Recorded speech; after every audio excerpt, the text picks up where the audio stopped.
और इस बार टकराव हुआ, यानी कि एक अवतार का और दूसरे अवतार के साथ।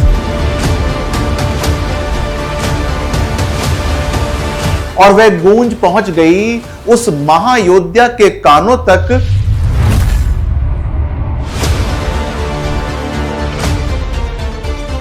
उन्होंने 21 बार शत्रुओं को धरती से मिटा दिया था। उनकी आंखों में ज्वाला, उनके स्वर में वज्र था। यदि तुमने धनुष तोड़ा है तो अब इस फरसे को धारण करो और मुझसे युद्ध करो।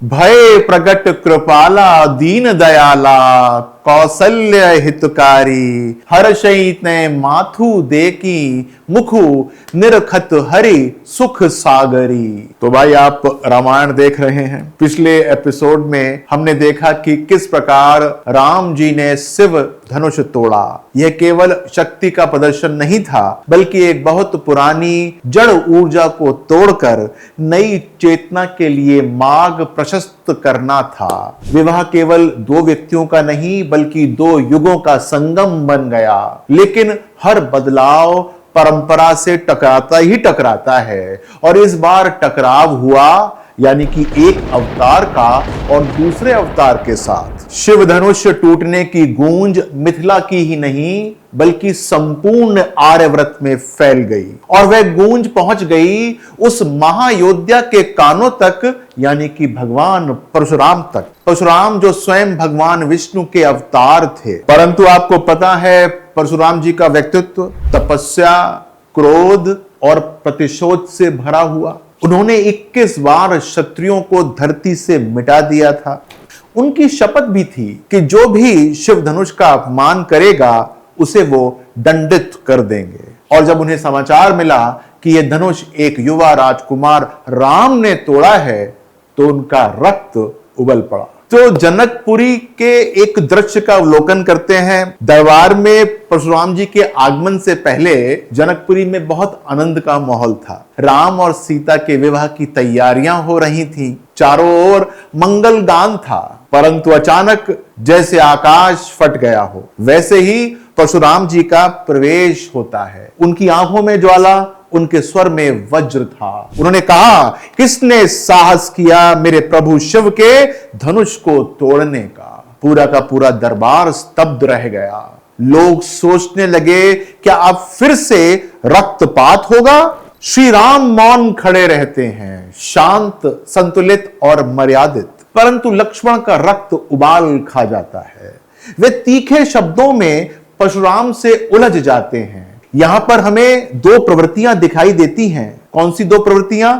लक्ष्मण का युवा जोश जो अन्याय सहन नहीं कर सकता है, और राम जी का संतुलित धैर्य जो समझता है कि क्रोध को शांत करने से ही धर्म की रक्षा होती है। आपने कितनी बार इसको ऑब्जर्व किया होगा? कितनी बार ऐसा होता है कि नई सोच जब उभरती है तो पुरानी व्यवस्था या पुराना नेतृत्व उसका विरोध करता है। कोई युवा स्टार्टअप जब बड़ी कंपनियों की परंपराओं को तोड़ता है तो पुराना व्यापारी नाराज हो जाता है। नई पीढ़ी जब सामाजिक कुरीतियों को चुनौती देती है तो बुजुर्गों को लगता है कि उनकी परंपरा का अपमान हो गया है। परंतु इतिहास बताता है कि नई ऊर्जा जब पुरानी ऊर्जा से टकराती है, तभी युग परिवर्तन होता है। तो चलिए चलते हैं कथा पे कि परशुराम लक्ष्मण की बातों से और भड़क जाते हैं। वे राम जी को आदेश देते हैं, यदि तुमने धनुष तोड़ा है तो अब इस फरसे को धारण करो और मुझसे युद्ध करो।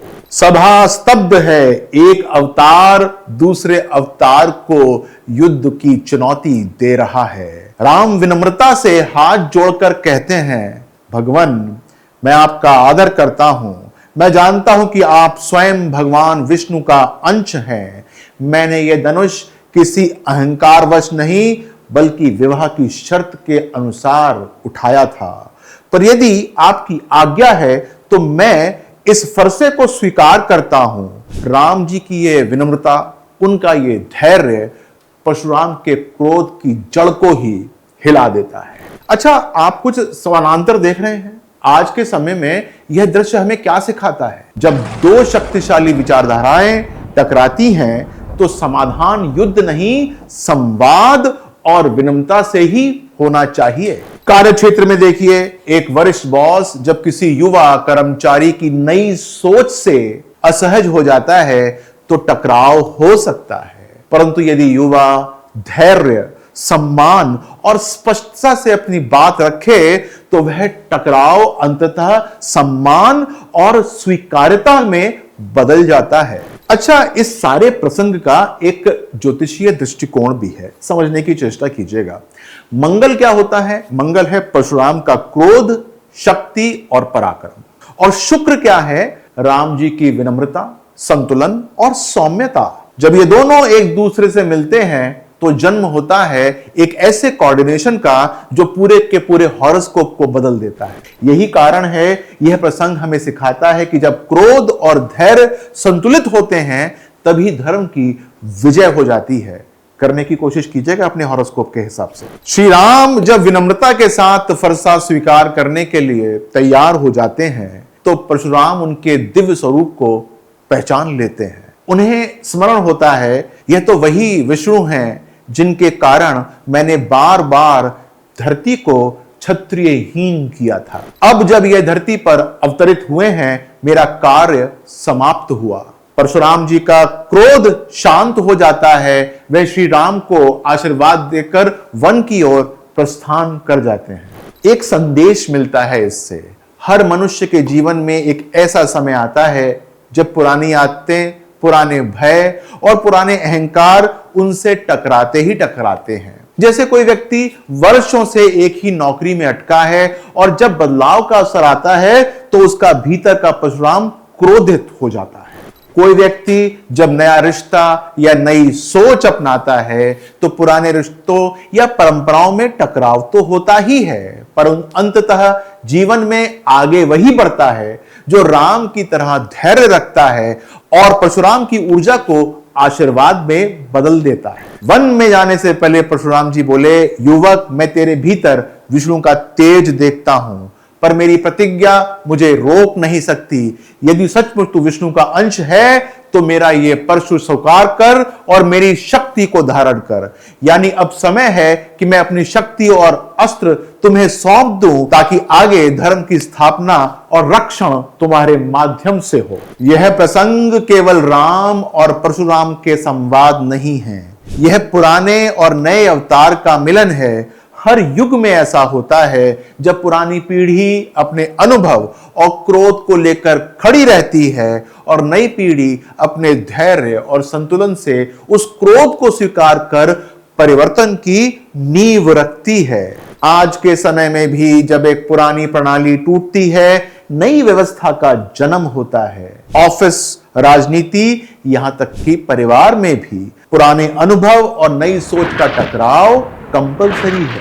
लेकिन बुद्धिमता यह है कि नया केवल विद्रोह न करे बल्कि पुराने को सम्मान देकर उसे अपने भीतर समाहित कर ले। जैसे श्री राम ने परशुराम जी के क्रोध को शक्ति के अंदर बदल दिया और उनसे फरसा ग्रहण कर लिया। यहां पर ध्यान देने की बात यह है कि परशुराम जी का क्रोध केवल श्री राम पर नहीं था, वह अपने कर्मों का भार भी ढो रहे थे। उन्होंने क्षत्रियों का संहार किया था और अब वे क्षत्रिय राम को देख रहे थे। यह उस कर्म चक्र की याद थी कि कोई भी, यानी कि एक अवतार भी क्यों ना हो, अपने कर्मों से मुक्त नहीं हो सकता। उसका प्रायश्चित उसे करना ही होता है। श्री राम ने बहुत नम्रता के साथ परशुराम जी के परशु को स्वीकार किया।